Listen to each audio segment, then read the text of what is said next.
Good morning students. आज हम लोग त्रिविम रसायन वाले चैप्टर को पढ़ेंगे, मतलब स्टीरियो केमिस्ट्री, जो हमारा 16 नंबर का चैप्टर है। ओके, हमने 17 चैप्टर को कंप्लीट कर लिया था पिछली क्लास में। आज हमारा जो टॉपिक है वो समावयवता के बारे में है, आइसोमरिज्म के बारे में है। समावयवता शब्द के बारे में आपने पूर्व जानकारी तो क्लास 11th में ली थी कि समावयवता का मतलब क्या होता है। दो या दो से अधिक यौगिक जिनके अणुसूत्र समान हो, मतलब पहली और आवश्यक शर्त क्या है कि अणुसूत्र क्या होना चाहिए, समान होना चाहिए। तो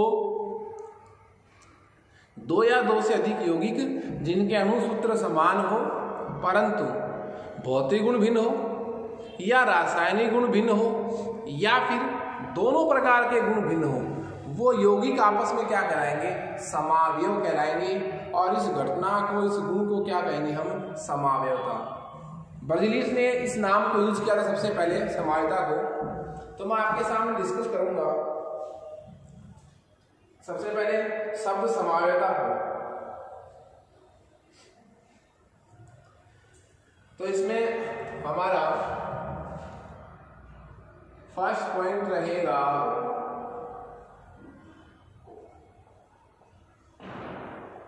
समावयवता।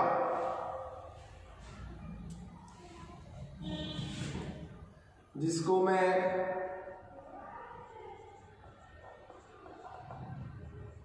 आइसोमरिज्म भी कह सकता हूं। सबसे पहले यूज किया गया था, एक वैज्ञानिक था बर्ज़ेलियस।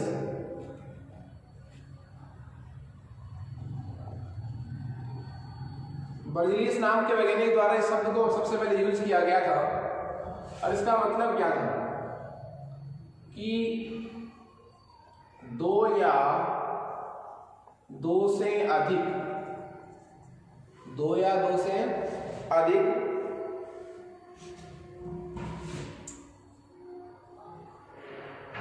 यौगिक, दो या दो से अधिक यौगिक जिनके क्या समान हो, अणुसूत्र तो क्या हो जिनके समान, परंतु या तो कौन भिन्न हो, भौतिक गुण भिन्न हो, क्या भिन्न हो, भौतिक गुण, या फिर क्या भिन्न हो,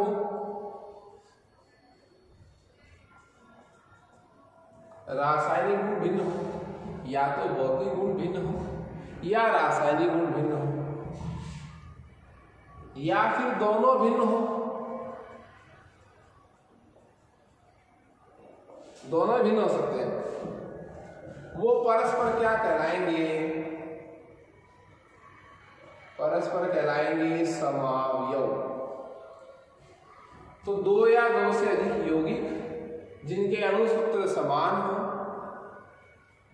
परंतु ये कंडीशन तो होनी चाहिए, ये बात तो आवश्यक है साहब, अणुसूत्र तो क्या होना चाहिए, समान। तो फिर भौतिक गुण भिन्न हो सकते हैं, रासायनिक गुण भिन्न हो सकते हैं, या फिर क्या भिन्न हो सकते हैं, दोनों ही भिन्न हो सकते हैं। वो परस्पर क्या कहलाएंगे, आइसोमर कहलाएंगे साहब। क्या कहलाएंगे, आइसोमर। और इस घटना को मैं क्या कहूंगा, आइसोमरिज्म या समावयवता। देखिए, समावयवता जो है उसका यदि अपन वर्गीकरण करें, समावयवता शब्द का क्या करें, वर्गीकरण। समावयवता शब्द का क्या करें, वर्गीकरण करें। तो मुख्यतः दो प्रकार की समावयवताएं हैं। फर्स्ट हमारे पास है संरचनात्मक समावयवता।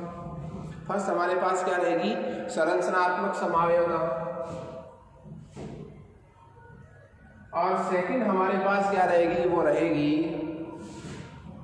त्रिविम समावयवता, स्टीरियो केमिस्ट्री, त्रिविम समावयवता। संरचनात्मक समावयवता और त्रिविम समावयवता। देखिए संरचनात्मक समानता के फिर से कुछ प्रकार है।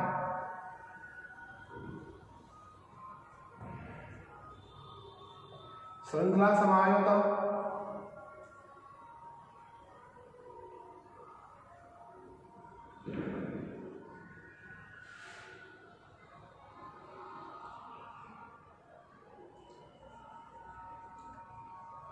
क्रियात्मक समूह समावयता,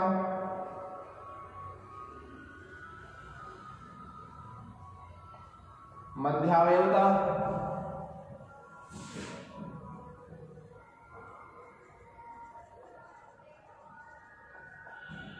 चलावयवता, जिसको मैं ट्यूटोरिज्म भी कहता हूं, और स्थिति समायता। क्लियर है? संरचनात्मक समायता के 5 प्रकार हुए। श्रृंखला समायता, क्रियात्मक समूह समायता, मध्यावयवता, चलावयवता और स्थिति समायता। त्रिविम समायता के 2 प्रकार हैं साहब।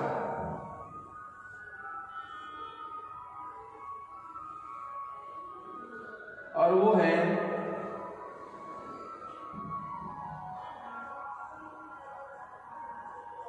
विन्यासी समायोता, विन्यासी समायोता और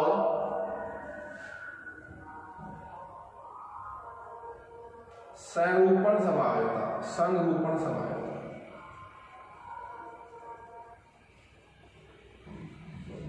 विन्यासी समायोता और संरूपण समायोता। विन्यासी समायोता के फिर से 2 प्रकार हैं। ज्यामितीय समायोता और प्रकाशिक समायोता। क्लियर है? ये समायोता का सामान्य परिचय हुआ। मैं इसको रिवाइज कर दूं। समायोता शब्द ब्रजलीस नामक वैज्ञानिक द्वारा दिया गया था। 2 या 2 से अधिक यौगिक जिनके अणुसूत्र तो समान हो परंतु भौतिक गुण भिन्न हो या रासायनिक गुण भिन्न हो या दोनों भिन्न हो, परस्पर क्या कहलाएंगे? समावयव कहलाएंगे। और तत्वों का यह गुण जो है वो क्या कहलाएगा? समावयवता कहलाएगा। वर्गीकरण की जहां तक बात करें, 2 प्रकार होते हैं, स्ट्रक्चरल आइसोमरिज्म और स्टीरियो आइसोमरिज्म। संरचनात्मक समायता में 5 प्रकार है। श्रृंखला, क्रियात्मक समूह है, मध्यावयवता, चलावयवता, स्थिति समायोता। त्रिविम समायता के 2 प्रकार हैं, विन्यासी कन्फिगरेशनल आइसोमरिज्म, विन्यासी समायता, और संरूपण समायता, कन्फॉर्मेशनल आइसोमरिज्म। विन्यासी समायता के फिर से 2 प्रकार हैं, ज्यामितीय समायता और प्रकाशिक समायता। संरूपण समायता इसका दूसरा प्रकार हुआ। ये इसका क्या हुआ? वर्गीकरण। अब हम बात करेंगे, सबसे पहले हम इसको पढ़ेंगे संरचनात्मक समायोता। इसके कितने प्रकार बताए मैंने? 5। फिर अपन कौन सी समायोता को पढ़ेंगे? त्रिविम समायोता। तो हमारा जो फर्स्ट टॉपिक है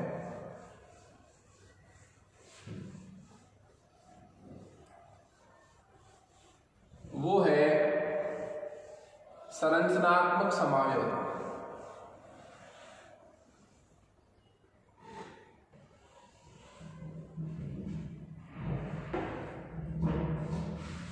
हमारा टॉपिक जो है वो है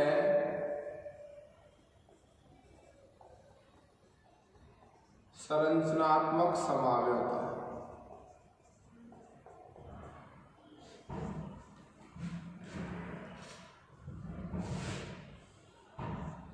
हाँ जी, संरचनात्मक समायोता की परिभाषा क्या होगी? 2 या 2 से अधिक यौगिक जिनके अणुसूत्र तो समान हो। ये शर्त तो आपको समायोता में रखनी पड़ेगी। 2 या 2 से अधिक यौगिक जिनके अणुसूत्र समान हो परंतु जिनके संरचना सूत्र भिन्न भिन्न हो, संरचनाएं अलग अलग हो, वो क्या कहलाएंगे? संरचनात्मक समायोता। समायोता का मतलब समझिए आप, अणुसूत्र समान हो, 2 या 2 से सभी यौगिक जिनके क्या समान हो, अणुसूत्र तो समान हो, जो चीज भिन्न होगी उस पर उस समायता का नाम रख दिया जाएगा। तो संरचनात्मक समायता में फर्स्ट हमारे पास ऑप्शन है श्रृंखला समायता।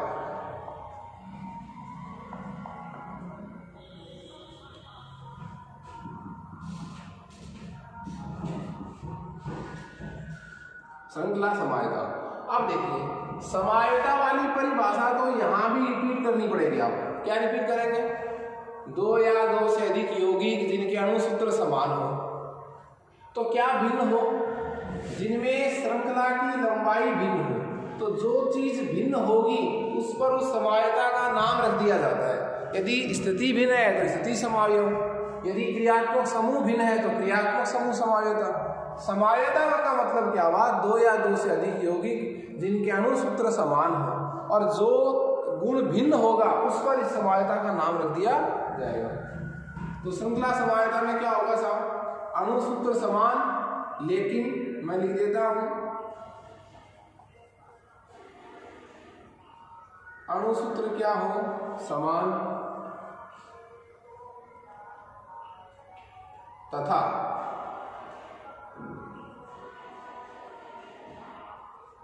श्रृंखला की जो लंबाई है वो क्या है? भिन्न है साहब। श्रृंखला की जो क्या है लंबाई है वो क्या है? भिन्न है। ठीक है, देखिए हमारे पास एक यौगिक है साहब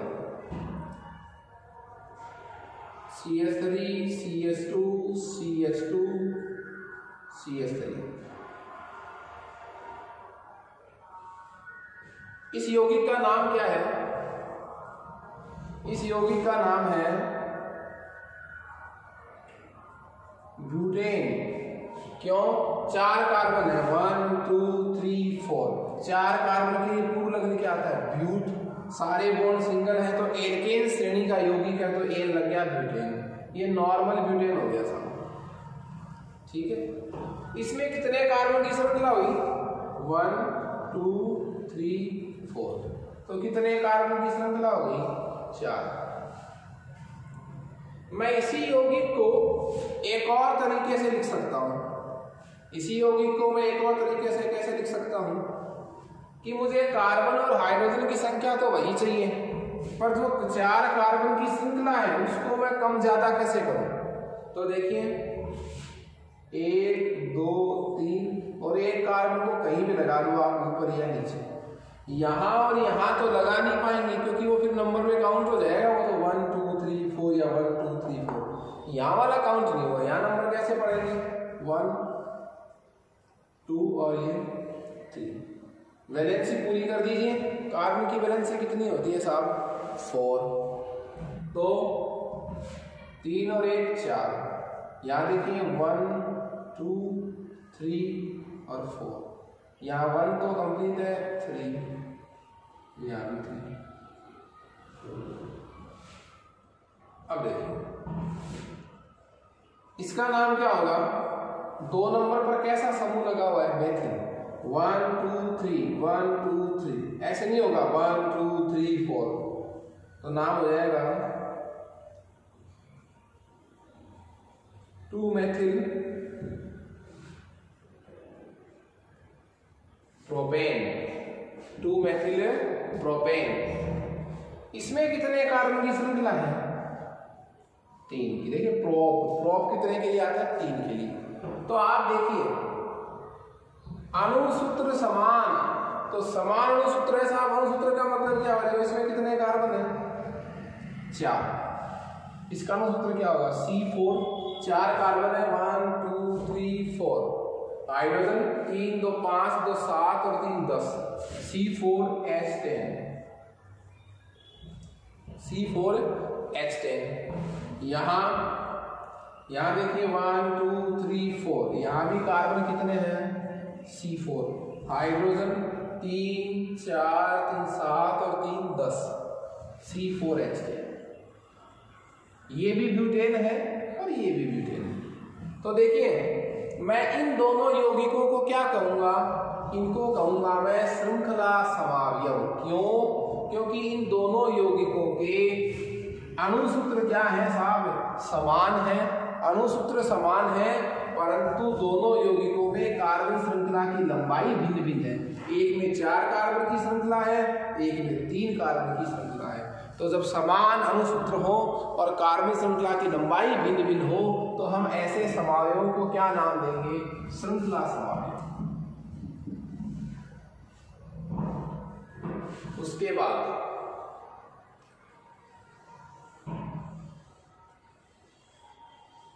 सेकंड नंबर हम ऑप्शन ले रहे हैं संरचनात्मक समावयवता में, वो ले रहे हैं स्थिति समावयवता।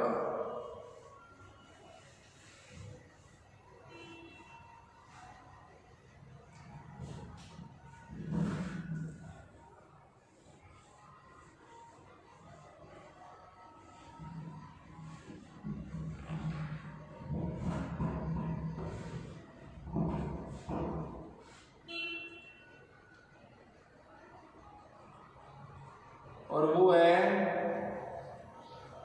स्थिति समावयव।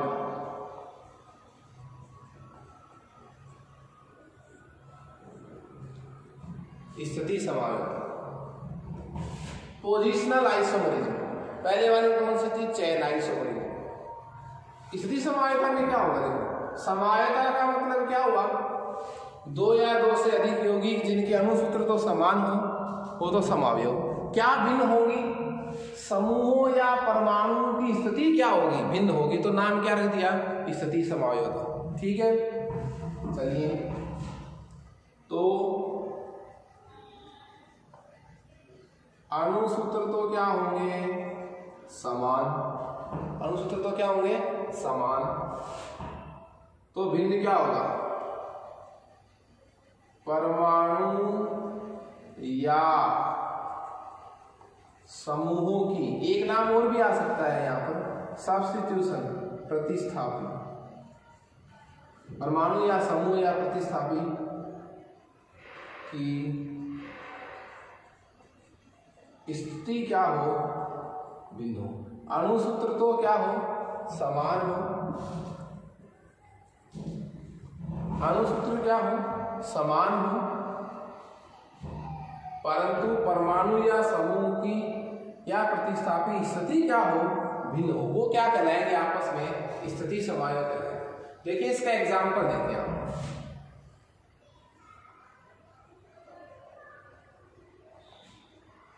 आपके पास एक यौगिक दिया जाए आपको,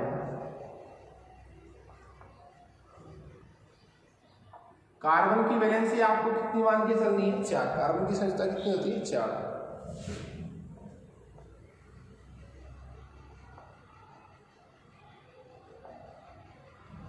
ये एक यौगिक है साहब, कार्बन की वैलेंसी 4 मान के चल रहा हूं मैं। इस यौगिक का नाम क्या होगा, आईपीसी नाम। अपन जब चैप्टर पढ़ेंगे ऑर्गेनिक कंपाउंड्स का, जब आपको नोमेनक्लेचर भी डिस्कस करेंगे, इसका नाम क्या होगा, पहले इसका नॉमिनेशन होगा, क्रमांकन होगा 1 2 3 4 5। नंबर इधर से क्यों नहीं दिए मैंने, क्योंकि इधर से जब चल रहा हूँ 1 2 चल रहा हूँ तो जो सब्स्टिट्यूशन है, प्रतिस्थापी है, उसको न्यूनतम नंबर मिल रहा है। इधर से ये कितने नंबर पर आ रहा है, 2 पर आ रहा है। इधर से चलूंगा तो 1 2 3 4 कितना पर आ रहा है, 4 पर। तो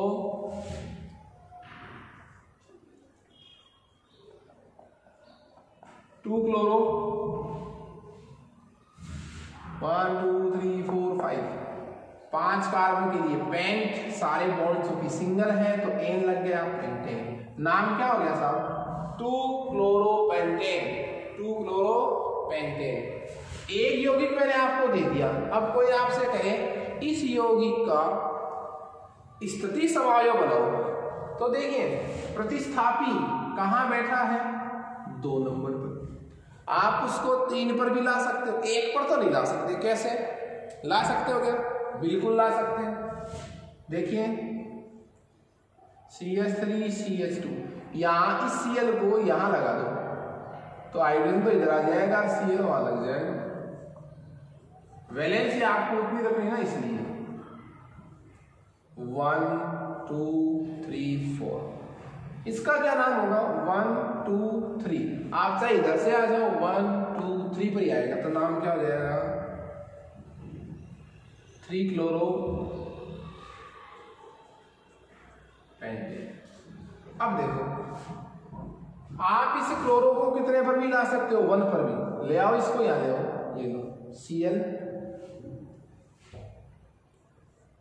अब यहाँ आए तो एक H कम हो जाएगा, ये H यहाँ चला जाएगा, CH2 CH2 CH2 CH2। प्रतिस्थापी को यहां से सबसे कम नंबर मिल रहा है, देखो 1 2 3 4 5 ऐसे चलते ना, 1 2 3 4 5। तो इसको कितना नंबर मिलता, 5 नंबर मिलता। प्रतिस्थापी को न्यूनतम नंबर मिलना चाहिए, तो नाम क्या हो जाएगा 1 क्लोरो पेंटेन। आप देखिए तीनों के अणुसूत्र समान है। सूत्र समान कैसे देख लो आप, 1 2 3 4 5 5 कार्बन है तीनों में, तीनों में क्या है 5 कार्बन है, C5 तीनों में 5 कार्बन। हाइड्रोजन कितने तीनों में, 2 2 4 2 6 2 8 3 11, सब में 11 11 हाइड्रोजन है, तो H11 और एक क्लोरीन है तो Cl।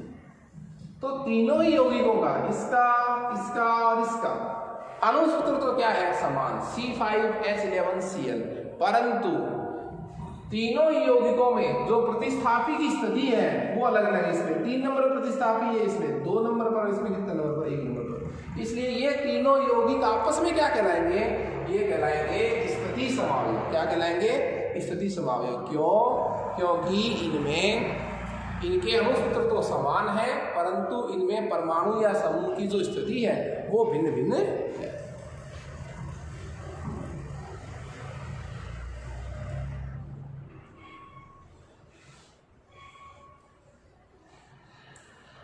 उसके बाद हमारा 3rd नंबर है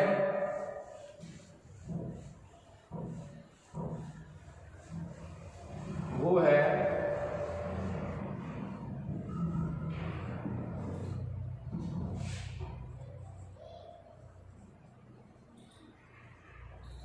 क्रियात्मक समूह है समवायता। इसमें क्या होगा, समवायता का मतलब क्या लिखित दूं बताओ मैं, अणुसूत्र क्या हो समान हो, अणुसूत्र क्या हो समान, और क्रियात्मक समूह है फंक्शनल ग्रुप, फंक्शनल ग्रुप जो है वो क्या हो भिन्न भिन्न हो। तो वे परस्पर क्या कहलाएंगे, 2 या 2 से अधिक यौगिक जिनके अणुसूत्र तो क्या हो समान, परंतु उनमें पड़ा हुआ क्रियात्मक समूह जो है वो क्या है भिन्न भिन्न है, वो क्या कहलाते हैं क्रियात्मक समूह है समवाय। ओके, इनके कुछ फिक्स एग्जांपल है, जैसे एल्डिहाइड और कीटोन परस्पर क्रियात्मक समूह समवायी है, एल्कोहल और ईथर परस्पर क्या है क्रियात्मक समूह समवायी है। देखिए कोई एग्जांपल अपन लेते हैं,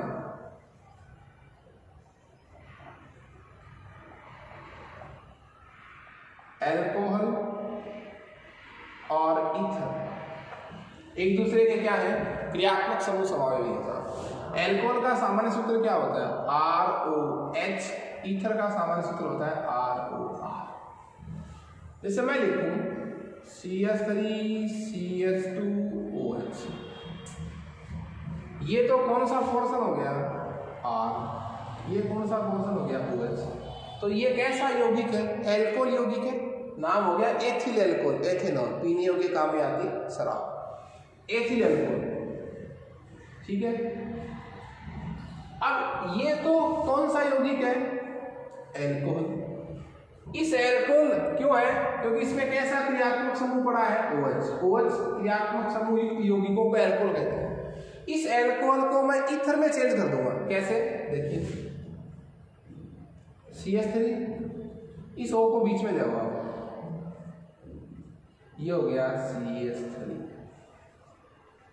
अब इस सूत्र क्या हो गया, ये ऐसे नहीं हो गया सूत्र R होगा, तो इसी सूत्र को मैंने चेंज करके क्या बना दिया ईथर बना दिया।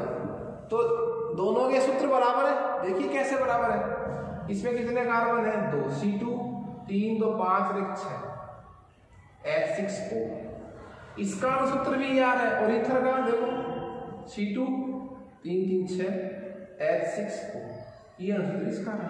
तो चाहे एल्कोहल के रूप में लिख रहे हो तब भी सूत्र ही आ रहा है, ईथर के रूप में लिख रहे हो तो भी सूत्र ही आ रहा है। इसका मतलब क्या हुआ कि एल्कोहल और जो ईथर है वो आपस में कैसे समायोग है, बोलो क्रियात्मक समूह समायोग।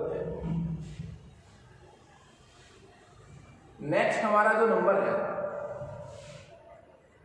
वो है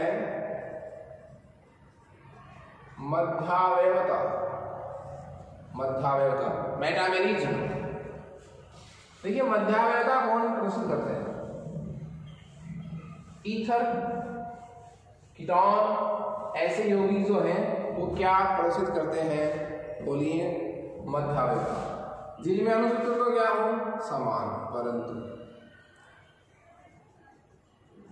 क्रियात्मक समूह के दोनों तरफ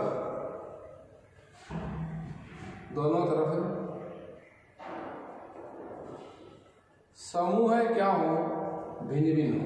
क्या समूह के दोनों तरफ समूह क्या हो भिन्न भिन्न। जैसे मैंने एक सूत्र लिख रहा हूँ ईथर का, CH3 CH2O CH2 CH3, ये एक ईथर है, ethyl ether, die ethyl ether. Oxygen के दोनों तरफ एथिल है, इधर भी एथिल है उधर भी एथिल है। मैं इसको एक और तरीके से भी लिख सकता हूं, कैसे, इसी को CH3 इसको यहां ले आओ ना, ऑक्सीजन इसको उधर ले आओ, CH2 CH2 CH3, ये भी तो ईथर ही है, मेथिल एथिल, तो एथिल मेथिल ईथर, ये डाई एथिल ईथर, दोनों है तो ईथर ही, लेकिन ऑक्सीजन परमाणु के दोनों तरफ समूह की संख्या क्या भिन्न भिन्न, इधर दोनों तरफ एथिल है, इधर एक तरफ मेथिल है, एक तरफ क्या है एथिल। तो लिखने का तरीका चेंज हो गया।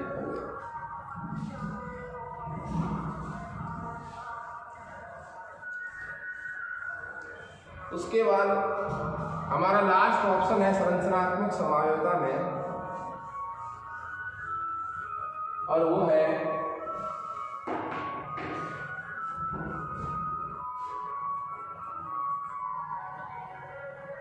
सलावयता।